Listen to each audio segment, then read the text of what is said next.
అల్పపీడన ప్రభావంతో మెదక్ జిల్లాలో కుంభవృష్టి కురిసింది. మెదక్ జిల్లాలో భారీ వర్షాలతో ఉక్కిరిబిక్కిరయ్యాయి.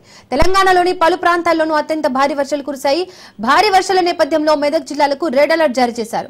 మెదక్ జిల్లాలో కురిసిన భారీ వర్షాలు బీభత్సం సృష్టించాయి. వాగులు వంకలు పొంగి పొర్లాయి. పంట పొలాలు, నివాస ప్రాంతాలు, చెరువులను తలపించాయి.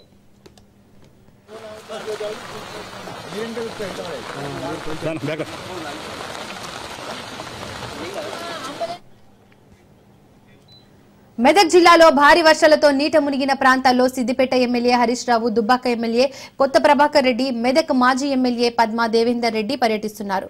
ముంపు గ్రామాల్లో తిరుగుతూ తామున్నామంటూ బాధితులకు భరోసానిస్తున్నారు. ప్రజలను పరామర్శిస్తున్నారు.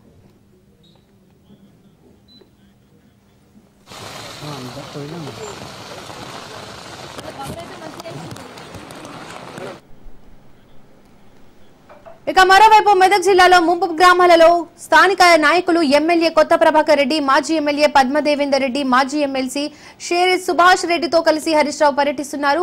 బూరుగుపల్లి గ్రామంలో తెగిపోయిన రోడ్డు పరిశీలించిన ఆయన గ్రామ ప్రజలతో మాట్లాడారు. అక్కడి నుండి స్థానిక నాయకుల వాహనాలలో రాజాపేటకు బయలుదేరి వెళ్లారు. బుధవారం నుంచి జల దిగ్బంధంలో రాజాపేట, దూబ్ సింగ్ తండా వాసులను పరామర్శించనున్నారు.